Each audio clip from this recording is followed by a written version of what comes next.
We all experience stress, but how do you handle it? Do you have a plan to prevent stress or a solid checklist to reduce stress in the moment? This is the 5 a.m. Miracle, episode number 393, Productive Under Pressure, with F-14 fighter pilot Carey Lohrenz. Good morning, I am Jeff Sanders, and this is the podcast dedicated to dominating your day before breakfast. My guest today was one of the first female F-14 Tomcat fighter pilots in the U.S. Navy. She is the author of the Wall Street Journal bestseller, Fearless Leadership, and her latest book is Span of Control. Carey is one of the most in-demand keynote speakers in the world for both on-stage presentations and virtual ones. She's also one of fewer than 200 inductees into the Professional Speakers Hall of Fame. A CEO, board member, and mom to 4 kids, Carey inspires individuals and organizations to elevate their skill sets and lead through uncertainty. And now here's my interview with Carey Lohrenz.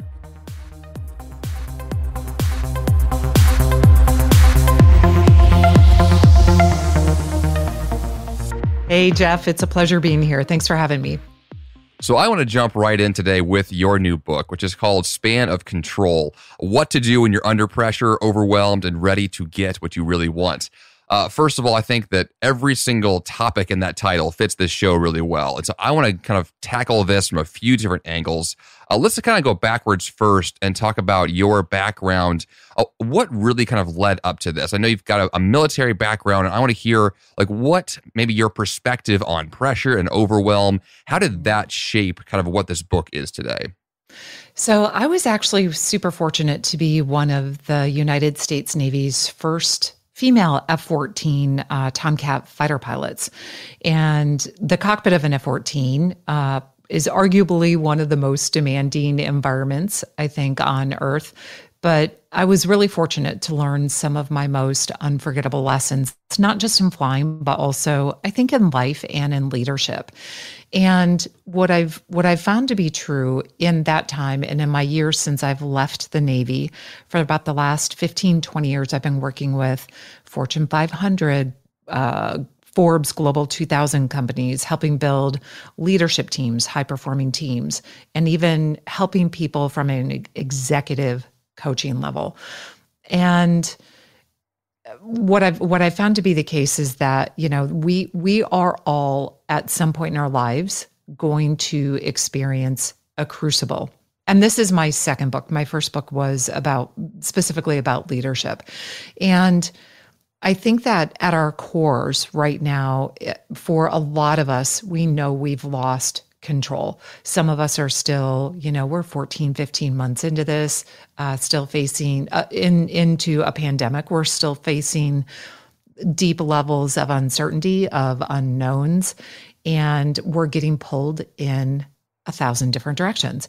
And going back even prior to my time of leaving the military, for over 30 years, I've researched and studied high performance behaviors, risk management, and human factors in all kinds of organizations, even outside of aviation.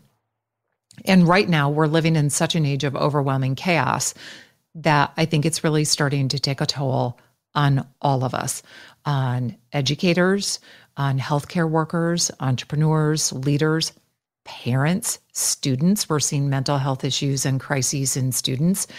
And what I want people to be able to take a step back and understand is that oftentimes what we find even historically, and it's true right now, is that the biggest challenge and opportunity of any moment is learning how we can overcome our circumstances instead of being overwhelmed by them. And this idea of span of control is different than how we think of it in a business terms of like org chart, like who is in control of what. It's understanding that in order to solve the problems raised by change, by chaos, by uncertainty, we all have to be able to recognize and be able to take advantage of opportunities, which means we are going to have to learn, and it is a learned skill set, to identify our priorities, find focus, and navigate obstacles. And I think that for a lot of people, that feels very undoable right now. So span of control is essentially about knowing the number of things and the kinds of things that you can and should effectively manage at any given time. Understanding that you will run into turbulence, you will feel vulnerable at times, there is no doubt. So how can you be successful anyway? So it's this framework, it's a process, an idea, a way of behaving, and even developing habits and rituals that allow you to determine the things you can and should control at any given time, knowing that everything else is just a distraction. That was a really long answer.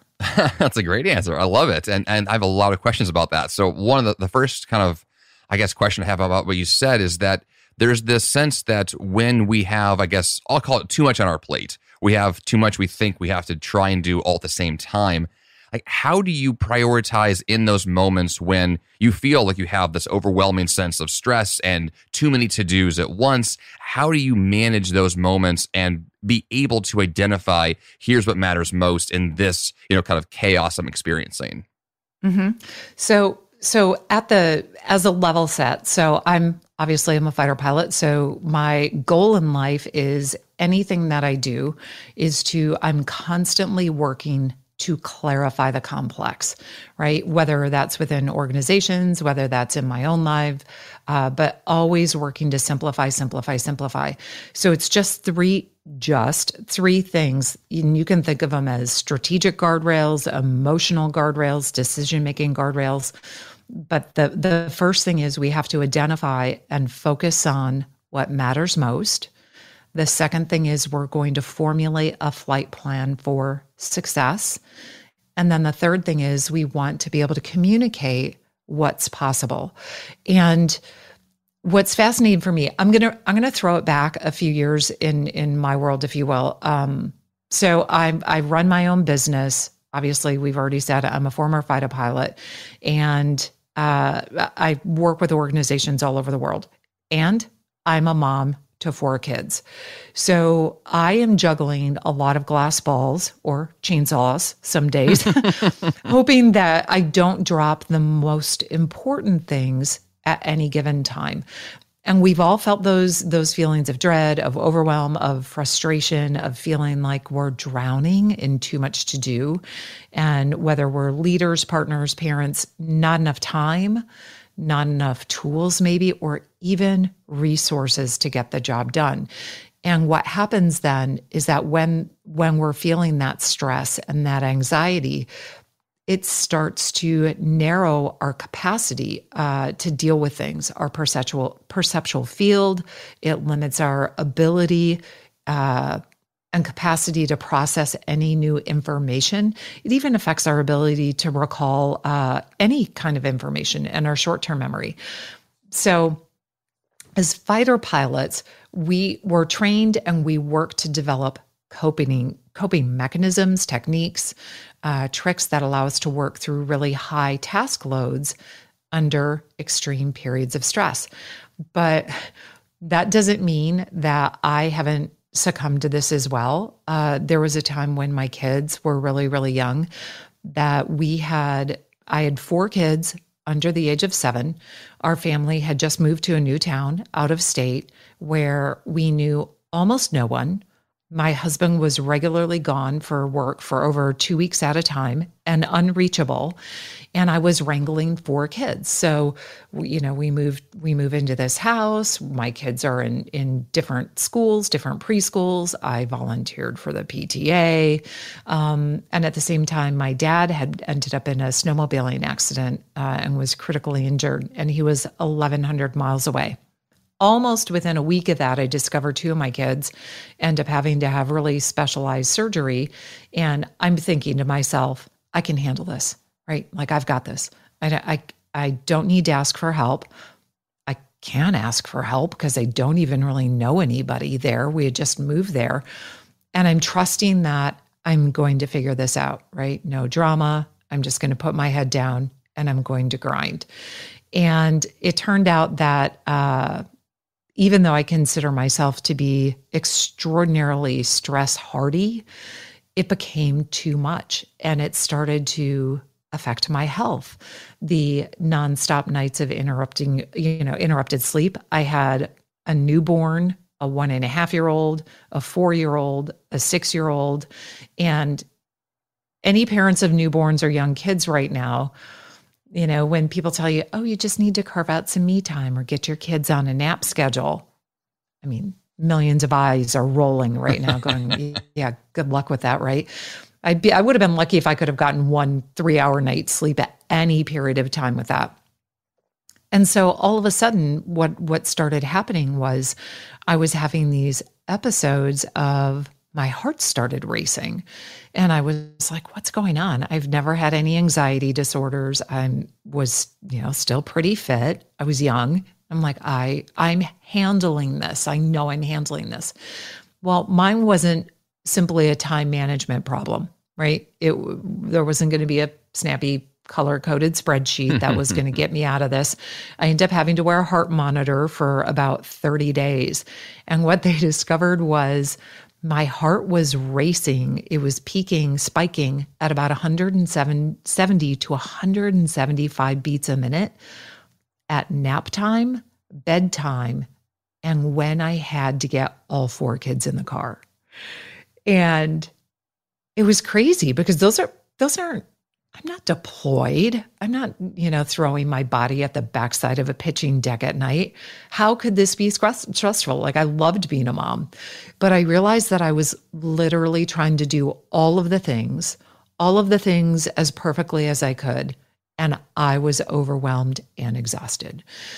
So I had to go back. I had to go back to the skills and the habits that allowed me to be successful in really stressful environments at Mach 2. So every day I had to work really hard to refocus on what was under my span of control. I would grab a stack of Post-it notes and I would write down the top 3 most important things. Not a list of 16 where I'm going to cross off the easiest things so I feel like I'm making headway. But my top 3 most important things. And then I started writing down a plan, right? Okay, what's my checklist? What are the things that I have to get done? What's the order I need to get done? And what are the things that I can look at and point to that I have to start saying no to? So task shedding, if you will. I started task shedding, saying no to whatever didn't help me get the most important things done. And then I started asking for help.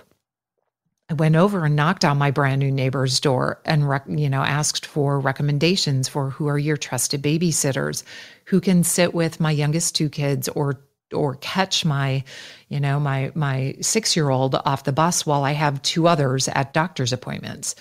So it, not that it was all of a sudden everything was dancing through the tulips and easy, but I had to figure out what were the things that I could say no to that would allow me to get the most important things done, because otherwise I don't know what was going to happen. I mean, there are only so many times your heart can keep doing that where you're internalizing that stress before it's just going to tap out. So I had to ask myself, what are the top 3 most important things I should be doing, I should be focusing on right now?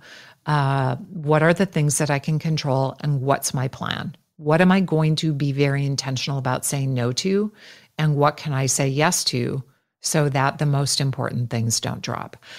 And I've carried that with me in building a business and working with clients. In my life today, that is crazy, juggling schedules and 4 kids' schedules and work and business and maybe even trying to have some fun in there.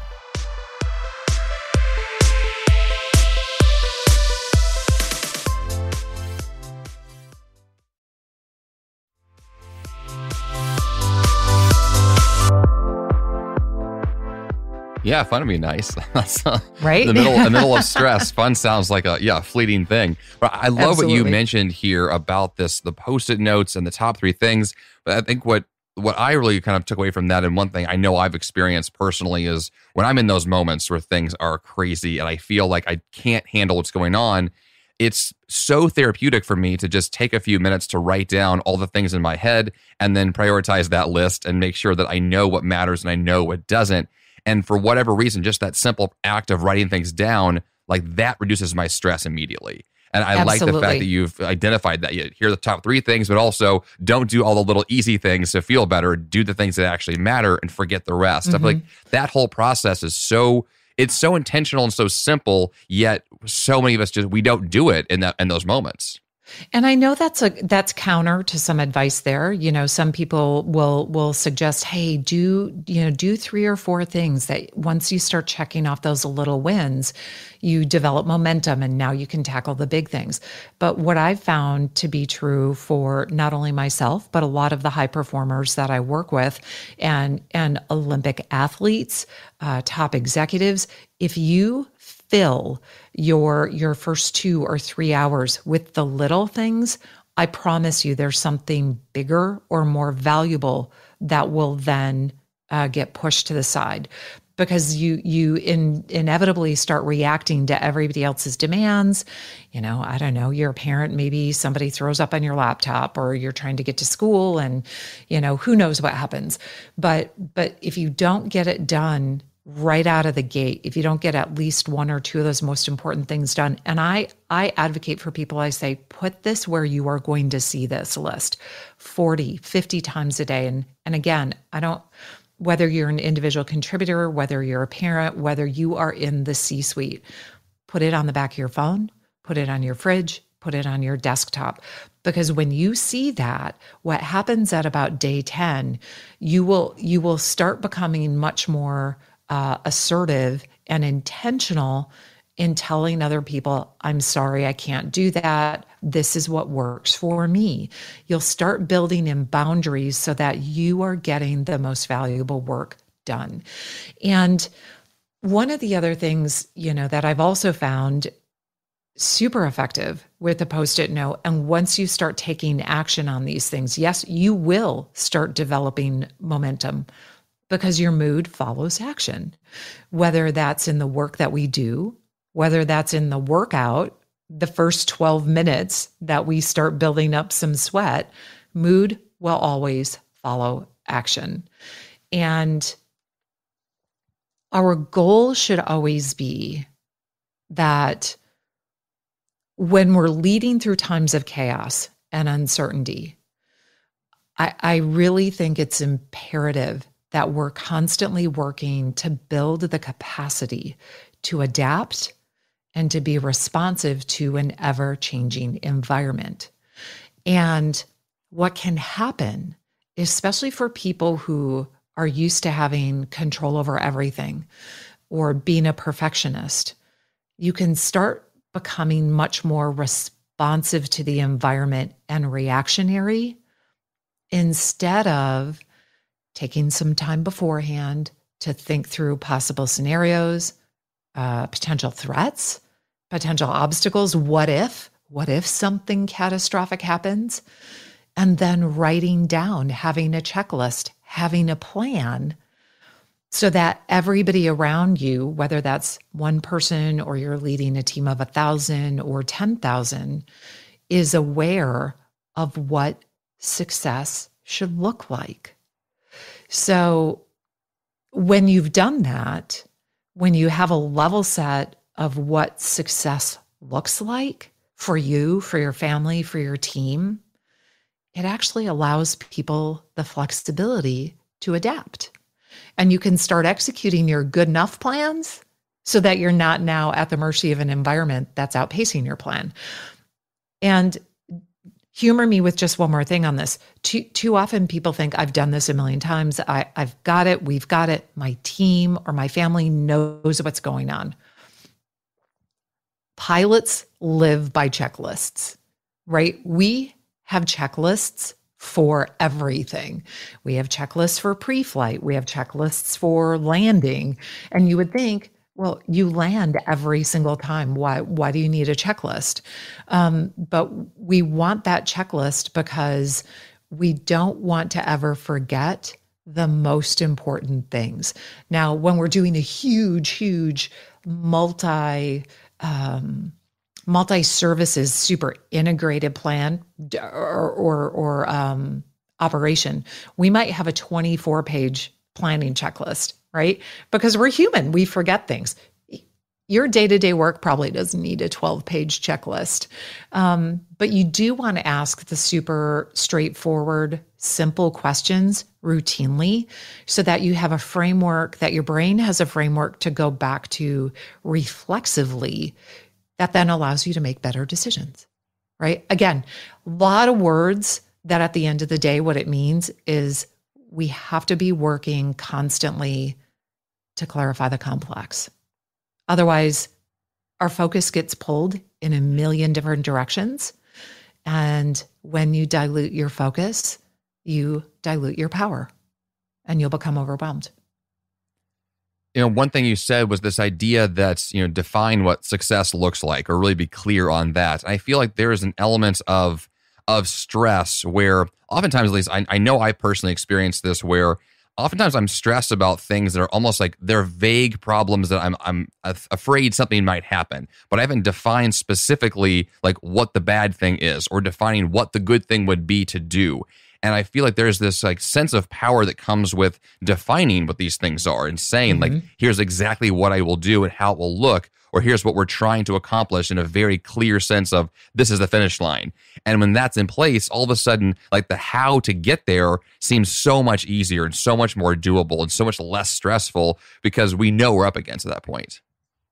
Absolutely. And that's one thing that I see so many teams and people not actually taking a minute to actually ask themselves is the question, what does this look like? What does success look like for me as a person? What does it look like for our family? What does it look like for our team?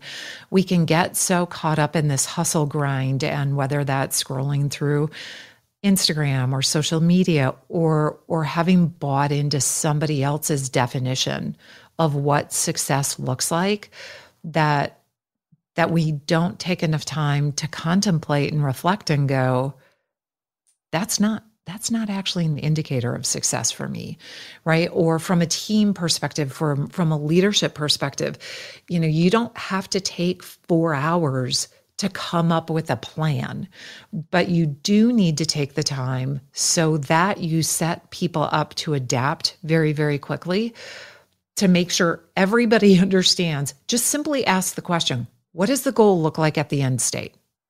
What does success look like? You may take a different path to get there than I do, but boy, we better both be aligned and headed in generally the same direction, right? The second question I think we skip over so quickly, looking for that life hack or a quick win, is take a beat and say, or ask, has anyone ever done this before? You want to search, you want to find the lessons already learned so you don't make the same mistakes. I mean, your podcast, huge repository of information and is a gold mine of valuable tips, tools, and ways to become more successful. I try to tell my kids all the time, I'm like, you can start a book and you don't have to finish it. But if you read John Wooden's book, or you read something from Allison Levine or Mike Abershoff or the Disney Institute, find one thing, find one lesson learned, open up a page. There's something in there that somebody has done before that's helped them be successful. Can it help you as well? Right? So that would be the second question I'd ask is, has anyone done this before? Third thing, you can do this super quickly, is say, analyze your threats versus resources. And if we all think about what we did in second grade, when we, on the left side of the page are the animals, on the right side of the page are the colors, and you line up, okay, the pink goes to the pig, the green goes to the frog. Literally, this is how quickly you can line up, but write down, capture, what are some of the assets? What are the threats? Consider it. And then think about what's your next step? What is your next step, or 2 steps or 3 steps? What is the course of action that can get you closer to what you said success looked like? Next thing I'd say, always ask what if. We're seeing this right now. The question of asking what if, people want to skip over because it's scary, it's painful. It usually involves failure and catastrophe and contingencies, right? We want to look for where are the surprises, where are the risks. What if we don't get funding? What if we don't have enough people? What if somebody doesn't show up? What am I going to do? Think about those things in advance so that if it happens, you can adjust to it. And then the last thing I'd say really quick is again, whether it's just yourself or whether it's your team, plan to debrief. This is always part of our pre-flight, always part of my operational planning, is we want to figure out very, very quickly what's working and what isn't, so that we can adjust very quickly and do better next time. And it's one of the most overlooked steps in every group and team, except for high-performing athletes that I work with. People don't want to debrief because it's so uncomfortable, but it's a necessary thing if you want to go further, faster, and keep your sanity intact.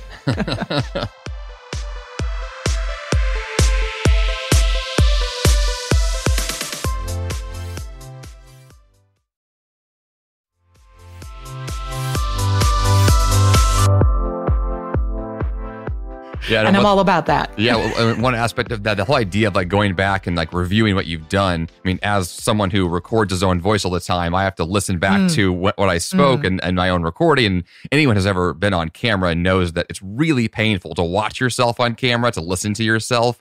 And so, I mean, every single week, this is what I'm doing. And I've finally gotten to a point, 10 years into this now, where it's not as painful, but it's still weird. It's still, I don't want to do it. But I think that it's that acknowledgement of, if I'm able to lean into, here's where my weakness is, here's where I can improve, then all of a sudden I have the chance to actually make improvements. Things actually get better, but I have to be willing to step in and say, okay, fine, I'll listen to my own voice or whatever the case is. And then all of a sudden the success just follows those actions.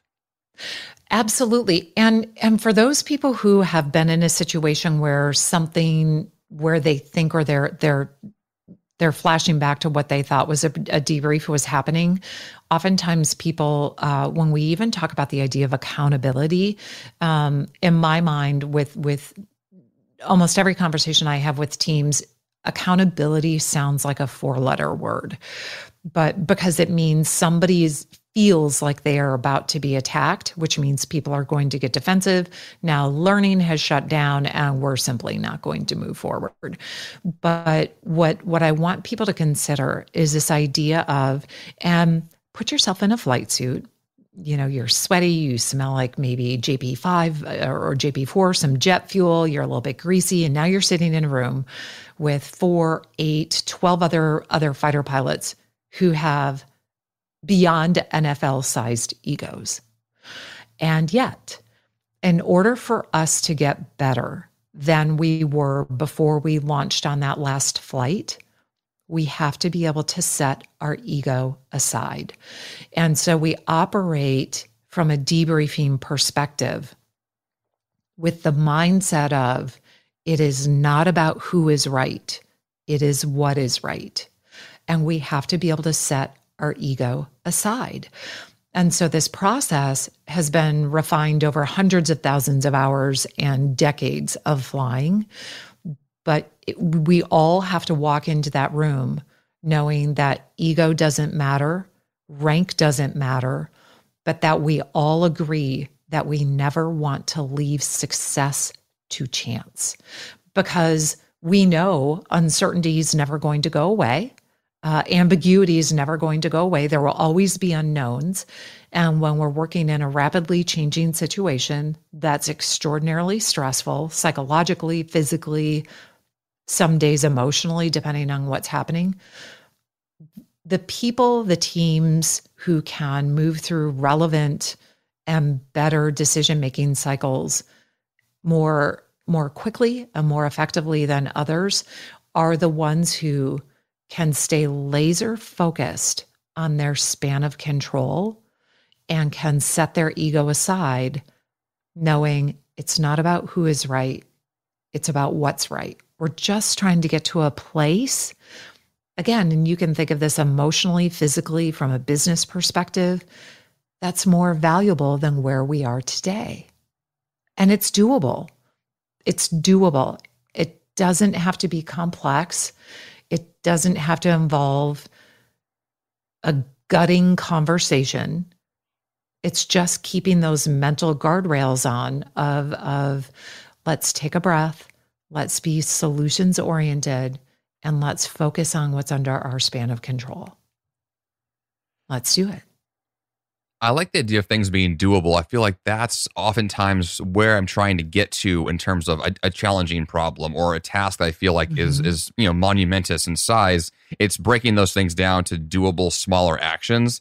For me, that I know is as a strategy I've used for years to get to that kind of span of control and saying, I can make this next phone call. I can send this next email. I can do this next smaller piece. And when those things start to line up, that's when I build momentum. And that's when all of a sudden I feel that sense of power to say, I'm actually making progress here. But it doesn't come from that, like, I'm going to run a marathon right now. It's like, I'm going to take one more step right now. And that to me feels so much more just doable on a daily basis. Absolutely. And where you can start to build the momentum in that is if you take time, and I swear I should be a brand ambassador for Post-it notes. I really should. There's something about the kinetic effect or kinesthetic, I guess, of physically taking the time to write down those three things, those three most important things. And then, what you just brought up in an indirect way is this idea of the progress principle, that how we develop momentum. And what can be challenging for people, and especially for high performers or people who are desperate to get to a place, again, more valuable than where they are right now, is that they think they have to be perfect. And this does not just affect perfectionists, but that there's so many of us who we are afraid of not being good enough, of not launching, of not asking for more, for women, not knowing their value, not demanding a raise. And what I try to give people counsel on is that flip the script. 80% is good enough. Now, not if you're in compliance and you work in finance. That's a whole different conversation. But I want people to be mindful of is if you have the right framework in place or you're taking the time to debrief so that you learn quickly, 80% is good enough to start taking action. It's enough to start executing on your plan. So you're not at the mercy of an environment that's outpacing where you were yesterday or 2 weeks ago, which is where the plan comes into play, right? 80% is good enough. If you want to start working out, you don't have to sign up for some 30-minute a day, 6-day a week thing or some, 90-minute lift plan, 5 days a week, blah, blah, blah.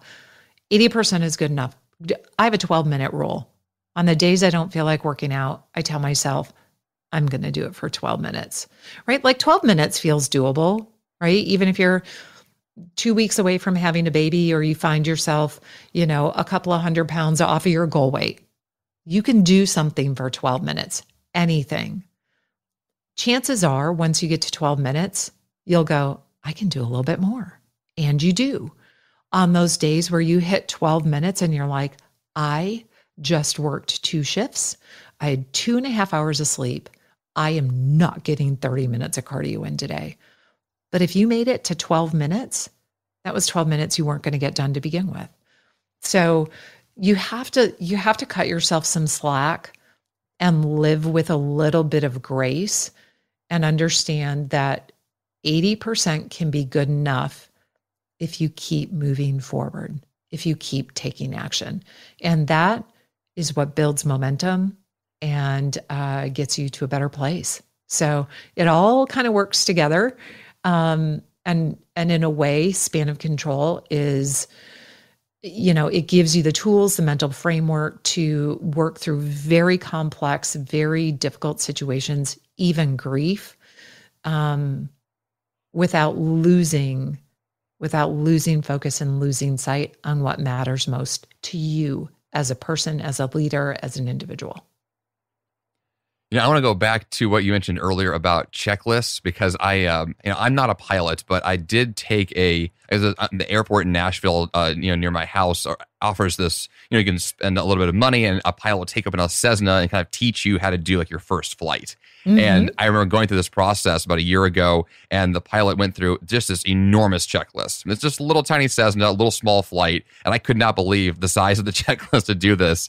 And it was an incredible experience to see this thing firsthand. And I know that there is incredible value in that sense of preparation for something important, of having that we're going to go through this because it matters. We don't want to miss any steps. We want this whole thing to go smoothly, as the passenger in this case, it really eased my mind to know this pilot has, at least at the very least, he knows what he's doing because there's a checklist to force him to do it. I feel like there's so much power there to have that sense of control to say, this is how this is going to play out because I've done this before and I have the reminder and here it is.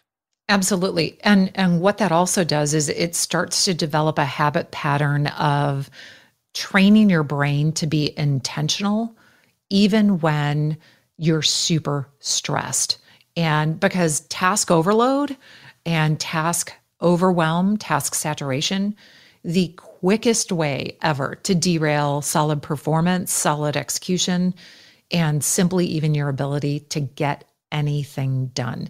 And you would think, when you're flying on a major airline, landing at a major airport, that pilots have so much experience in this that why would they have to do it? Why would they need to use a checklist, right? Well, because the bottom line is the things on those pre-flight, post-flight landing checklists, we have worked through mishaps, hours in the air, times of high stress environments that we've taken the time to identify, again, the most important thing we should be focusing on right at that time. So that when we are overwhelmed or overloaded, when we lose an engine, when you run into a flock of birds, you reflexively go to that checklist so that you're able to land successfully or handle the emergency successfully.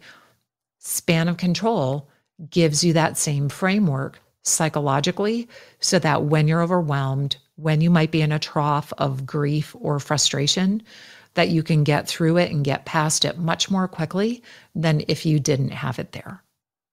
It lets you go actually beyond what you ever thought was possible. And it's research-based, it's science proven, and it's not woo-woo. It's something that works. Again, it works across all organizations, all age groups, and it's an idea and it's a way of behaving and thinking that I just feel like we could really use, especially right now across every field, every industry, that can help people get through the difficult and even not wait for an invitation to make a difference, right? Because we all have it in us, but it's how you navigate these challenges right now that will determine whether you thrive and survive, or you are simply just trying to hang on. This has been great, Carey. I've really enjoyed this talk today. I definitely want our listeners to get a copy of the book. So where can they go to learn more from you and find the book as well? Oh, perfect. Well, you can go to spanofcontrol.com or careylohrenz.com. The book is launching soon and is available at all your fine retailers, or go to your indie bookstore. And feel free to follow me on all the social channels. I'm there, not super active, but I'll definitely respond to your questions and comments. But I'm thrilled to be here, and I'm grateful you are sharing your time with me. Thank you. Yeah, certainly. It's been a lot of fun. So I'll make sure to have those links for our listeners this week in the show notes page so they can dig into your content and definitely get a copy of the book. So yeah, Carey, thanks again. Hey, Jeff, thanks for having me. It was a pleasure.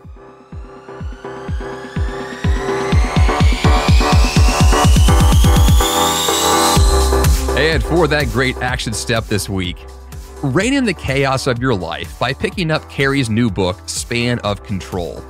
Carey is seriously impressive and has rock-solid advice that you and I can both learn from. Also, be sure to check out her new podcast called Welcome to My Office. jeffsanders.com/393 is the place to go to get the episode notes, including links, transcriptions, and more. That's all I've got for you here on the 5 a.m. Miracle Podcast this week. Until next time, you have the power to change your life, and the fun begins bright and early.